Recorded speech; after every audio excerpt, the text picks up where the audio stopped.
and I think we can just jump into it right away. It's this one here. We already talked about it last time, but I will put it up every time for you guys because I think that it's the most valuable tool that you will have on your startup journey, no matter which startup journey you have. And if you're familiar with the building blocks, it will become more and more easy for you guys to keep working on your ideas, okay? And basically, what Jump is designed for, it's to go through each of the blocks, start to fill it in each of the session, 1 or 2 blocks, so that in the end you have a full lean canvas and you have a good understanding of what is the problem you are solving, for who are you solving it, what is the thing that makes it unique, so what is your solution, why is it unique, and then in the end, how is it a sustainable business model? Yeah. So that just as a start. Well, so I will put it up every time so that you guys have it in front of you, just to. You just have to fulfill the problem the customer is saying, right? Yeah. In this week, these are the 2 things that we focus on because they are the most important things. If you don't solve a real problem, if you don't solve a specific problem, you will get lost in transition and you will not be able to develop anything that someone wants to use, right? So last time it was already about the problem and the customer segment. Today again, as I said, it's the most important thing to focus on. So I would like you guys to keep that in mind and use these tools that the speakers present you to assess your problems and to dig deeper in your problems. Last session it was more about how can you assess a problem, that it's important to focus on it, and then how can you assess it. Is it frequent, is it urgent, is it mandatory, is it a growing problem? All of these things are interesting to see, especially from a VC point of view. This time we have Tomás here from MazeX and Ines also from the Maze team. Thank you guys very much for being here. I really appreciate it. And we're really excited to have you here. And why we invited them is basically because Maze, and in specific MazeX, is an accelerator for social businesses. And because social businesses in nature focus first on the problem before thinking about the business side, they are the ones that really have the methodologies to dig deep into problems, okay? And I believe that it's a really nice way also for you guys to think about your let's say, non-social business ideas, okay? But actually, it's really cool also for you to know, Tomás. All the 3 that have really strong social focus are here today. So it's Margarida, she's focusing on unemployment due to digitalization and technological progress, so that's really cool. I just focus on the problem. Yeah. We have Amel, she's focusing on urban rooftop farming and basically what is the social and environmental impact you want to have with that? Well, for me it's not so much about creating a commercial farm and selling food, it's about giving people the opportunity to reconnect with nature and others in kind of this activity of growing food, which is very slow and kind of disconnected. Inside the city. Sorry? Inside the city. Inside the city, yeah. Yeah, that's cool. So really cool. And then we have Lorenzo, who is looking at the problem of how can we help autistic children by using technology, right? So it's nice that all of you guys are here in the right session. I'm happy it's a coincidence, so it's really cool. Yeah. And Tomás is going to go into it, so I already introduced him, our MazeX speaker. And at this point, I think I can already hand over to you. And Right, so my name is Tomás. As Julian said, I work at Maze. We are an impact investing firm here in Lisbon. And I started working in September, so I'm kind of new to this whole thing. But basically, I finished my master's in management, and I always wanted to work in the impact side. So I did my thesis on social entrepreneurship, and hopefully and fortunately, I got to enter Maze and in this impact investment world. So,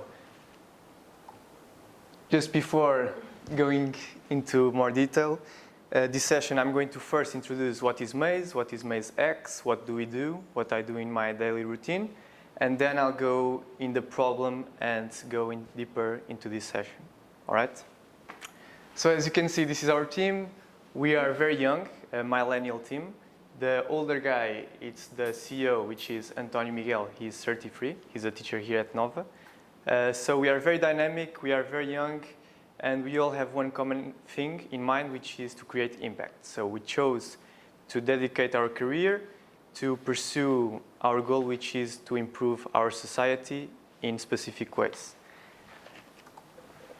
This is our website. So Maze is an impact investing firm based in the center of Lisbon, in Fundação Gulbenkian. We were born because of initiative of this foundation, which is the biggest in Portugal and one of the biggest in the world. And yeah, we consider that impact is not just giving away donations, but it's a good opportunity for business. So we think that keeping impact inside your firm, it's good for your firm to grow and have success, both financially and both impactful. All right. So Maze is divided in 3 main pillars. We have 3 main teams.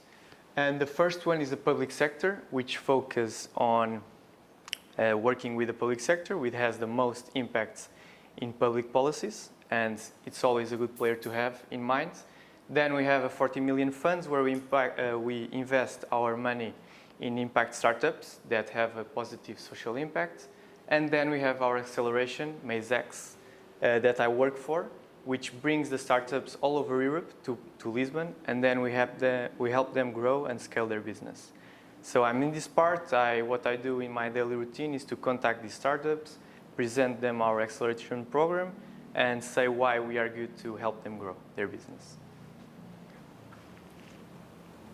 So just about MazeX, go into more detail. We have the vision of becoming the reference in Europe. We work with European startups, and our mission, as the mission of the company, is to pursue these social and environmental goals by supporting these startups. Okay, so why impact? Why do we work in impact? We believe that there are 3 main reasons why impact is going to grow in the future. So firstly, consumers tend to choose every day more products that actually have a positive impact. So consumers are leaving aside the companies that create negative externalities and opting for products that create good. And that's why companies in the third point need to shift their attention for this new type of consumers. And finally, the talent, you guys and everyone that it's a student, wants to work for a company that has a purpose or a mission, a good mission. So if companies don't adapt, they'll lose the talent and they'll lose the win. They lose the race. We are European because the capital and the most resources are here in Europe, and we think there are lots of problems also in Europe, and we want to focus our attention there. And also because in Europe there is no accelerator that you think, okay, impact accelerator, I want to go there. So we think that there's opportunity here, and we base our attention in Europe.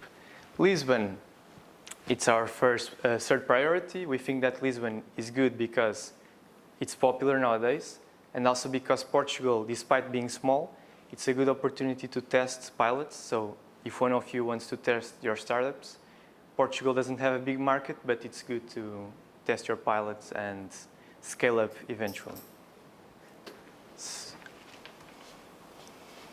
Okay, this was Maze. If you have any questions, you can ask me in the end. I'll be glad to talk more about the company and the sides and the pillars you want to talk about. But today I'm going to go into more detail to the problem tree analysis. This is an analysis and a technique that we use a lot, especially in social enterprises, because the main factor that creates the positive outcome of social enterprise is to focus on a specific problem.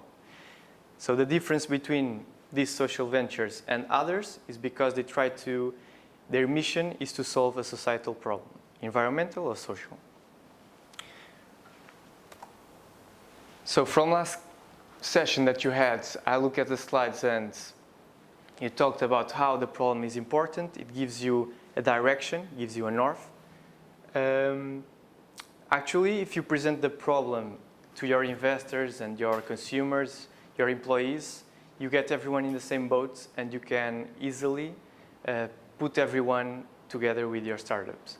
If there is a clear problem with the high scope that has a true potential impact, you can easily get more attention from the various stakeholders. Yeah, and one of you said that you don't still have a solution. I think it was you, yeah. But that no worries, because the most important thing, I think, in a business is to understand the problem. Because if you understand the problem, you understand its branches, and then you can easily choose a solution based on the true causes of the problem. And then you can really see where you can make the difference. So yeah, the first thing I would say is to focus on the problem. This is more regarding social enterprises, but also for everyday business. This is also important. We have this triangle where we say that we have intervention space of social entrepreneurs. There are three main criteria that creates a good problem, a good intervention space. And the first one that I can highlight is the passion. So social entrepreneur, to be successful, I really advise you to pick a topic that you have some passion towards, something that I want to solve this problem. I want to create an impact solving this. And this is what wakes me up every morning. Then, besides the passion, you need to have knowledge. So you need to know the world around that problem. You need to have capabilities to solve it, and soft skills, hard skills, to make the difference compared to the other startups. And finally, this is what distinguishes the social enterprises. It's because their problem is a seen problem that has negative externalities, that creates negative impact in the world. It's important and it's neglected by the government. So if you have a problem that is a big problem but is already being tackled by the government or some other entity, it's not the intervention space where we want to be. So it needs to be a space where there are no competitors, no one that is actually tackling it right now, and that has a big impact. So the first step when choosing a problem is to really define the main problem that you have. And for that, you cannot have a general approach, like unemployment in Europe, it's too broad. Water scarcity around the world, it's too broad, okay? To be very effective, you need to choose a very concrete problem. And the more concrete you have, the more successful you'll be probably.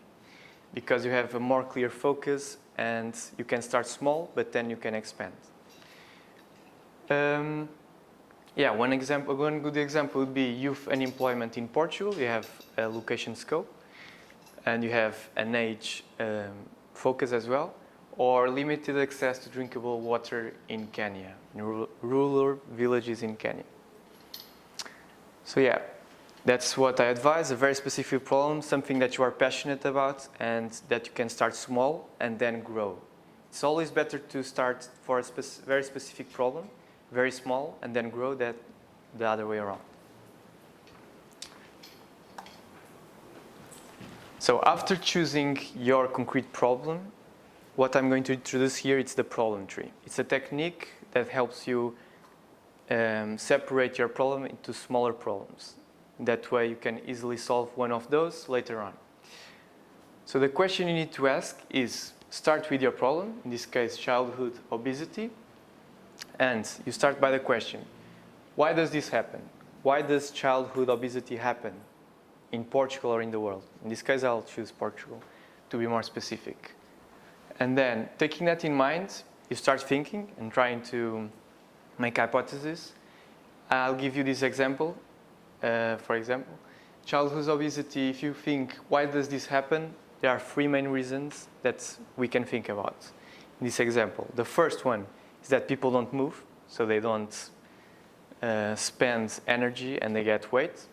The second one is that they eat bad, or they eat too much, or they eat unhealthy foods. And the first cause that answers to that question would be, it's genetic.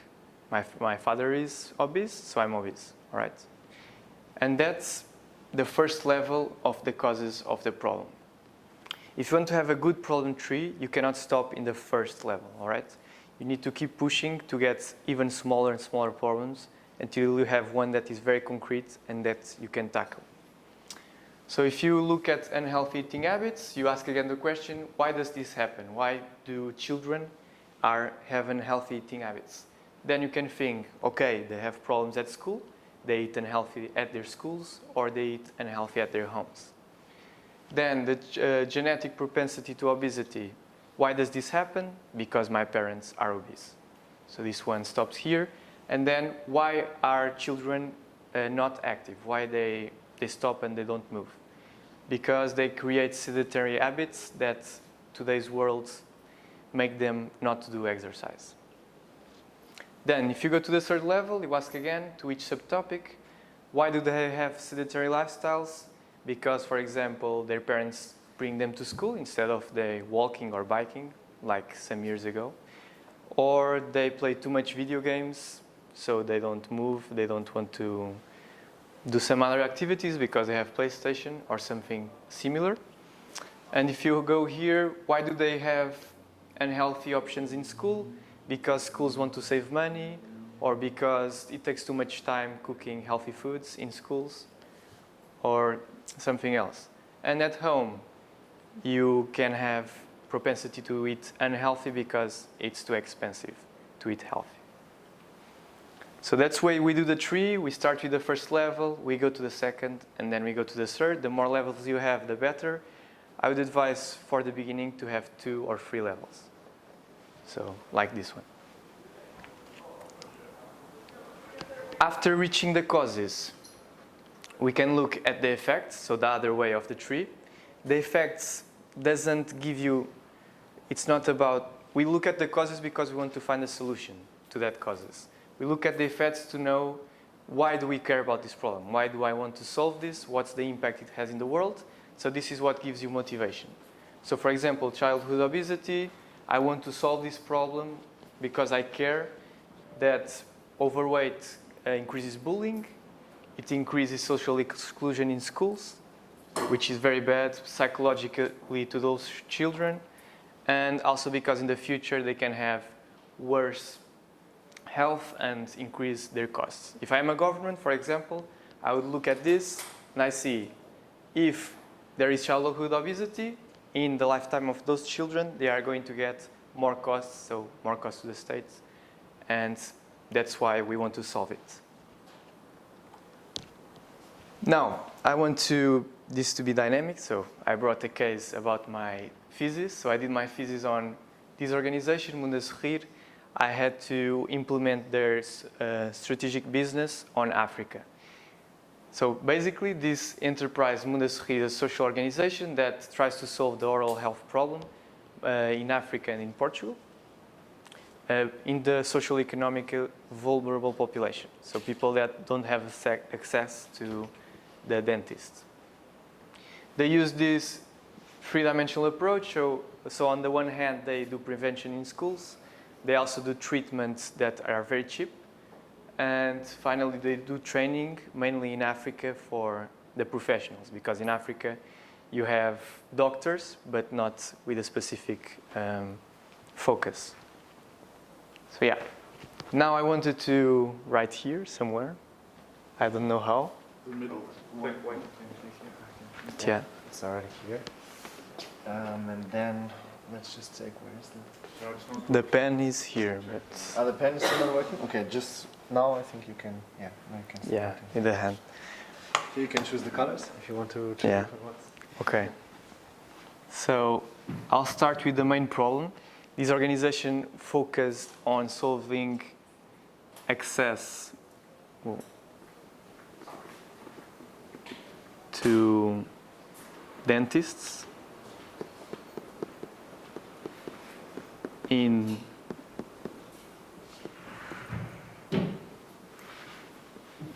the vulnerable population, in Portugal. So I'll start with this problem. This organization wants first to tackle the access to dentists in the vulnerable population in Portugal, meaning that they want to poor people and people don't have capital to be able to go to the dentist. And looking at this, let's start with the causes of the problem. So the question was, why does this happen? So please, if you have some ideas. Well, what do you think? Yeah. So one hand, low income. So they don't have the means, the capital. Yeah, I would say that is a good point, and it's going to the second stage. But related to that, I would say that they cannot afford or don't have the capital. And then related to this, one of the reasons why they cannot afford, it's because they have low income.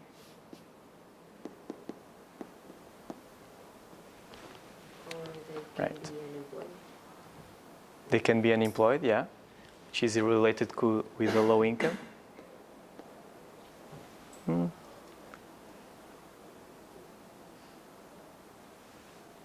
Okay. Unemployed. More.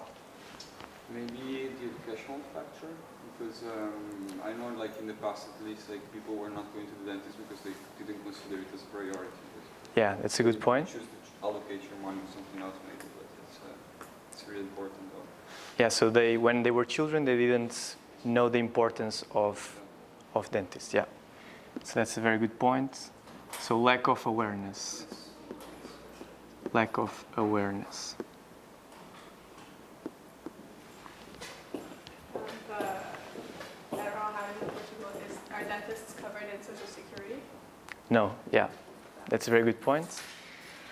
So where can we put that? Either you cannot afford because it's not part of social Yeah. coverage.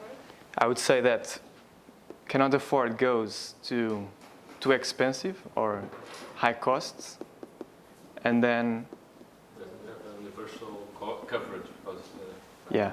it was. So dentists are high cost, and then I'll just show you. You can also move it.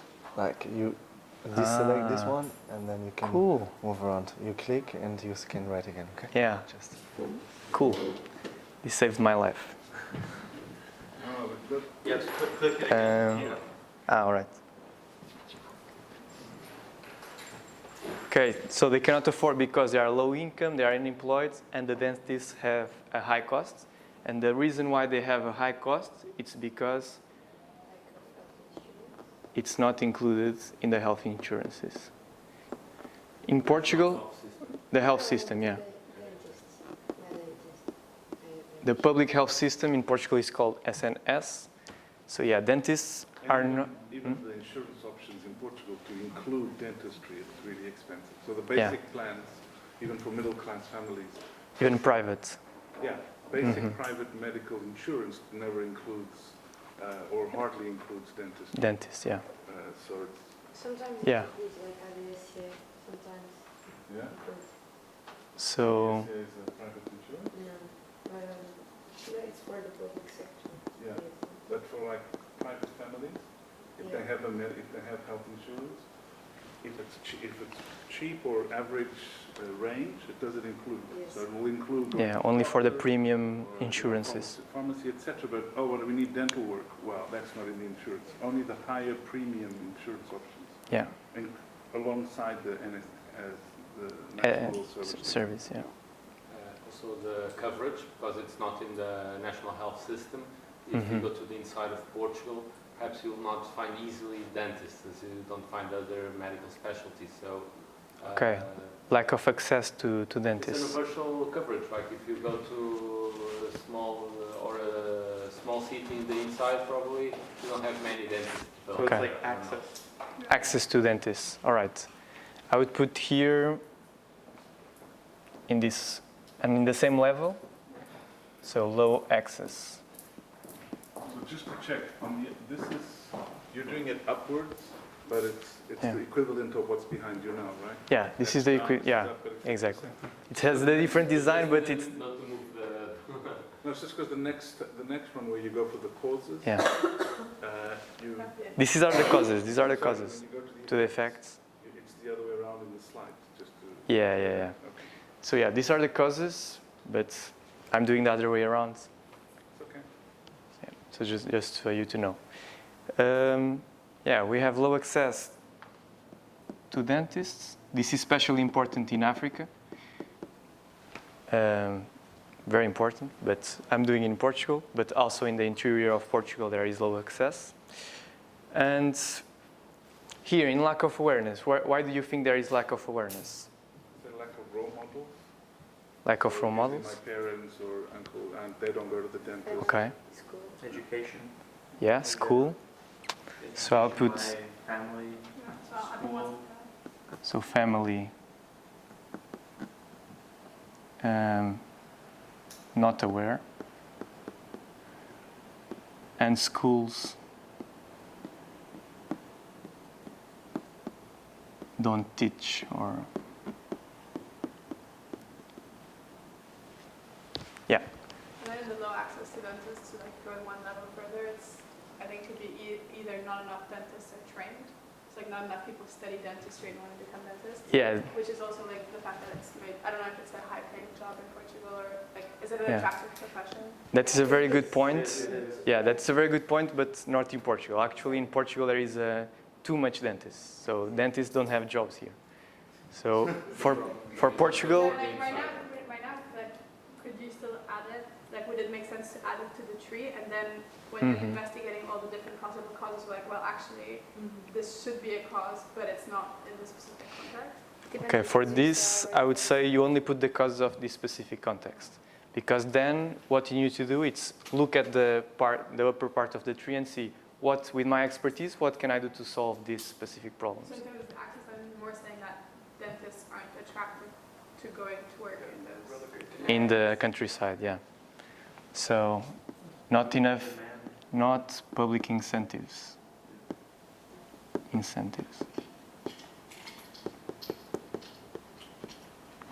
All right. This has to be very thought about it, and you need more time. I'm going to move forward because of time constraints, but this is a good tree. We have 3 levels. This is the 3rd level, and we have 3 hypotheses in the 1st level. So actually, it's very good. And taking this example, the Mundo Sorrir example, they look at this, or I don't know if they looked, but their solutions, which is social clinics, they tackle some of these problems. So when they do, I didn't explain, but Mundo Sorrir in Portugal, they have something that called social clinics, casos social clinics, which basically get funding from private entities, and then they subsidize the low-income population that are signalized by social institutions. So looking at this, you need to think, what specific problem can I solve with my organization? What do I have expertise in, and what is easier for me? If you look at this, not public incentives.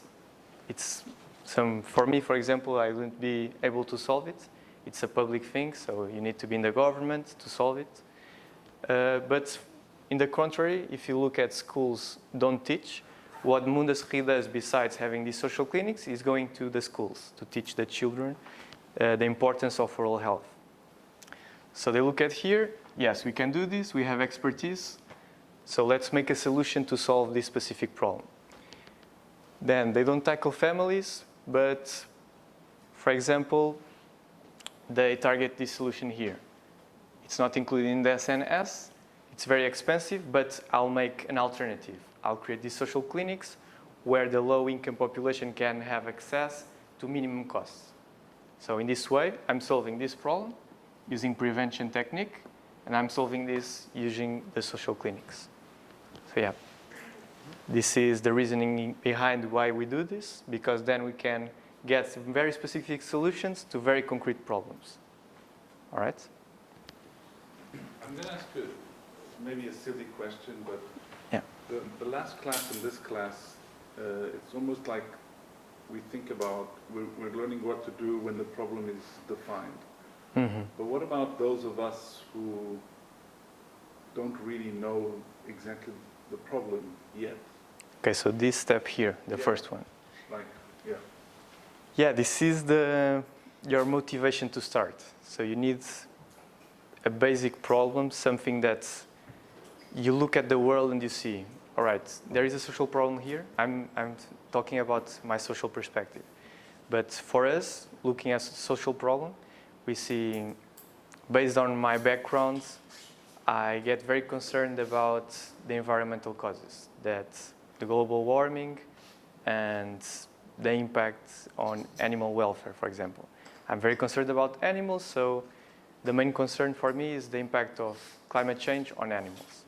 And then, based on my personal background and my motivations, I define that problem, right? That's your engine. That's why you start creating a startup. So it's based a lot on that triangle that we see. Yeah, that's based on a triangle. We should try and intersect those three Exactly. areas and see which problems that intersect those three that we're interested in solving. Yeah, that's the first step. So you look at your motivations, your expertise, and if it's in fact a problem. And then you combine the three, and you get something that you'd like to work on or solve. Here you were saying, like, we're talking the perspective that you have already some kind of expertise in some field. You have already the association. But imagine, like, you are starting from the early beginning. You don't know any strong knowledge on the thing. How you can say. Yeah, that's a very common case, especially in management, because we don't have a specific expertise. Yeah. But the good thing about management is that you also have expertise in everything, more or less. So we should try to reach, connect, and some kind of knowledge Yeah. in the field that we want to intervene. Right? Yeah, these are not mutually exclusive. You can have more of something and then don't have so much of the other dimension. But these are three dimensions that you need to take in consideration. But you may not have the knowledge, but then you have so much passion regarding this subject that you overcome the two other difficulties. All right. So even if you don't have knowledge, you can gain it. Right. I think the passion would be the main driver, and also having a problem that really exists. Yeah, but the and knowledge can be. I would just like to throw into this one that you guys know that I'm working on an idea related to wildfires in Portugal. We try to develop a technology solution for that. I don't know how to program this thing. I don't know how forests work. I don't know anything about it. But what I can do is that I have passion to solve it, and I find the problem, the scene problem, and then what I can do is to try to convince people with my passion and with convincing them that the problem is real, to join the team, and they can complement this lack of knowledge that I have. And the lack of knowledge in that case is, what exactly can we do with a piece of land?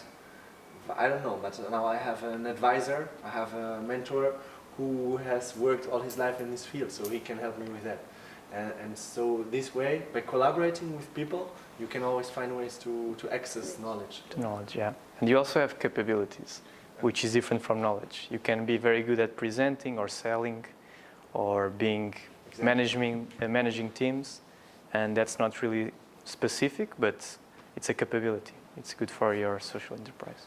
Again, I know it's a bit silly, my question, but how did you decide on wildfires? That's kind of where I am. It's like, I'm sure you're interested in 20 different kinds of problems, many neglected, important. I mean, I'm sure you're interested in many things. How is it that you zoned in on wildfires in Portugal as the problem to set up a whole business around? Yeah, so it was a bit random, I would say. So it was in one of the classes that I had. We started to do the problem tree analysis, and we started to dig deeper and deeper, just like you guys started now. Start to dig deeper and deeper into the problem. What I love to see here, and thanks for giving this case study, was that you can see that if you're doing it together with other people, you will come up with much more problems and ideas than if you just by yourself sitting in your room and writing down the problems. So that was really cool. Exactly. I think it was great to show that in a case example. So it was like that. We started with the whole class to think about it with people from outside, and then we found problems that I had the feeling that it's a real problem that is completely neglected. No one is taking care of it. So I felt some kind of responsibility that yes, we can start to think about how can we solve it. And then with the experiences that I had before with working in technology startups and this innovation field, I thought, okay, we can use these kind of ideas, the platform ideas, and transport it here. and I don't have the capability to code it, but I have the capability to come up with this kind of solution. And then in the later stage, I need to find people that can work together with it. So to zoom into your question again, it was more random, but then I felt that yes, there is a problem that is neglected, and I think that I have an idea, I have some capabilities to try to solve it, so why don't I go ahead with it? And I love the problem tree for that. You find problems, you break down big problems to so small pieces that in the end you actually think like, damn, I'm a management graduate, but I can try to tackle wildfires in Portugal. And that's amazing. The solution becomes very clear when we have very small problems. Then you can, okay, this is a very small problem, I can tackle this with a simple solution. Exactly. And becomes much more clear. Yeah. We're talking about the importance of passion, right? Yeah. I feel like passion, although like really helpful in the beginning to like identify problems or like opportunities, may not also be like a danger at later stages as keeps you going, even though maybe like the idea after all is not that good, and maybe like keeps you from seeing certain things, which may be harmful for the entire project because you're just so passionate about it, you know, you want to keep going, you want to drive it forward. Although at that stage, maybe like taking a step back and assessing the problem from a different angle, maybe even more helpful. Yeah, that's a very good point. It's a very big risk as well. It's a very good motivator. I advise you to have passion because when you are struggling with your startup, and for sure you will if you are entrepreneurs, that's what wakes you up and keep going. But also, as your colleague said, it's a big risk. I saw examples of startups that are really failing, but they just don't let go.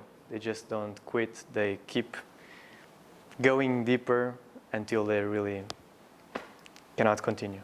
But yeah, that's a good point. Layers, the more it's like that you're going to find a very specific some subject you're going to be able to act on. Yeah. So that's basically your strategy. So like you start from a broad problem, then you break it down so much that you find like a niche you can work on, and you leave the rest, for example, like government part, etc. Yeah. Makes sense. Yeah, what I was taught in classes, in social entrepreneurship class, was you are tackling a very niche part, but that's the best way to start as an entrepreneur. If you start big, if you start, I'm going to change the world, most likely you are going to fail. It's too much pressure, it's too big, you know? And if you tackle a very small problem, and if you are successful in that very small problem, then you are more able to scale up. And I solved this, I'm going to try this one, and you grow, and you become a more dynamic and structured enterprise. So it's better.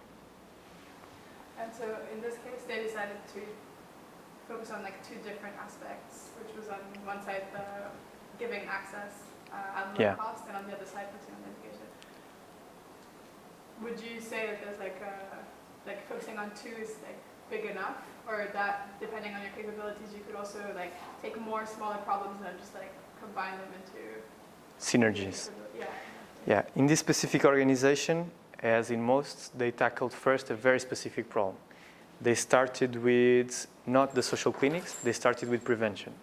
So they said, a big problem of poor oral health is that children don't get the importance of it. They think, it's just an add-on, not the main problem health. So they started in schools from the first year until the fourth year. They went to schools in Porto, and they tried to brush the teeth of young children and show them the importance of it and play with them. And then they start growing. They went from primary schools to elementary schools. Then they expanded into elderly people. So they went step by step. And finally, they went to the social clinics, which is in the other side of the tree. But first, they specialized in prevention. And then, with their capabilities and as they are growing, they went to the other side. I wouldn't advise you to go directly to lots of problems. I would advise you to start with one. And then as you grow, you can tackle more. Yeah. Any other questions? No? Okay. So maybe, is it done or? Yeah. Okay. For so me maybe it's I done. would say that we could, you could spare in the room. Maybe if you're alone, gather someone else, and let's try to build a tree for each one of your ideas. So if you can use all the boards and everything that is in the room if you prefer, and we also have some pieces of paper if you need. And we'll be around to help you build that. Can it be? Yeah. Sounds great? Yeah? One applause for Tomás. Thank you.